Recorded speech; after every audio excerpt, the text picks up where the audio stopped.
été mises en place pour saluer cette concertation. Il y a eu plusieurs formes qui ont été utilisées et qui ont permis vraiment de rassembler plusieurs intérêts, parfois contradictoires, mais il faut bien vivre ensemble et trouver des solutions communes.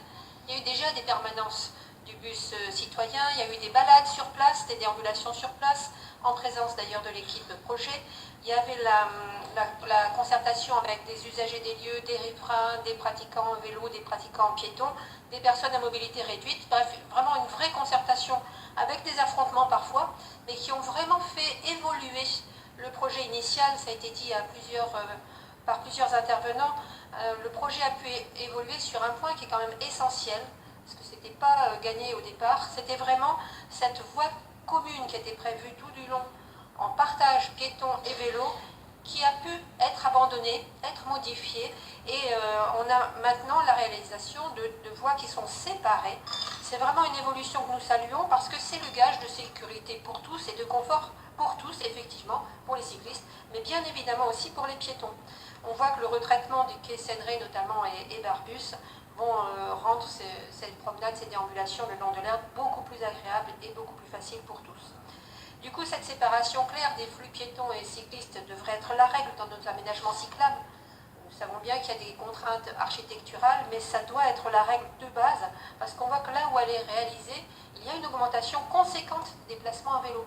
Je prendrai simplement l'exemple de la chaussée de la Madeleine, où la fréquentation a augmenté de pratiquement 30% en 2016. Et c'est avec un passage quand même mensuel de 62 000, avec une moyenne mensuelle de 62 000 passages. On voit qu'on est sur un axe extrêmement fréquenté. Donc cette réalisation démontre que lorsque la concertation est de qualité avec un budget à la hauteur, nous obtenons des projets de qualité. Bien, ça devrait être en fait la règle.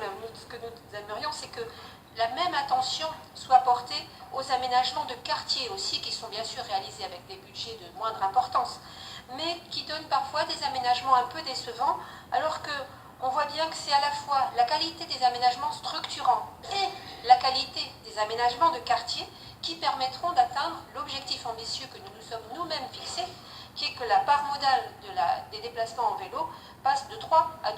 Donc pour atteindre un objectif pareil, tous les efforts sont les bienvenus. Il faut également pouvoir faire évoluer notre réseau, justement selon l'augmentation du trafic que nous constatons. À nouveau, je pense à cette portion de la chaussée de la Madeleine, qui est parfois saturée à certaines heures. On ne peut que se réjouir de cette affluence, mais il faut pouvoir l'accompagner d'aménagements adaptés. Et enfin, augmenter la pratique du vélo, ça passe bien évidemment par ces aménagements de qualité, mais pas que, c'est aussi des incitations à la pratique. Alors nous soulignons l'accompagnement de notre collectivité à l'association ATAO, qui intervient beaucoup sur le marché, l'entretien des vélos et le marché du vélo d'occasion.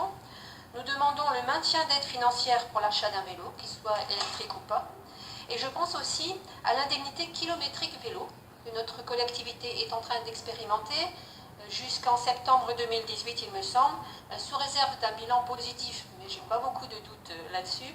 Nous espérons que ce deviendra une action pérenne.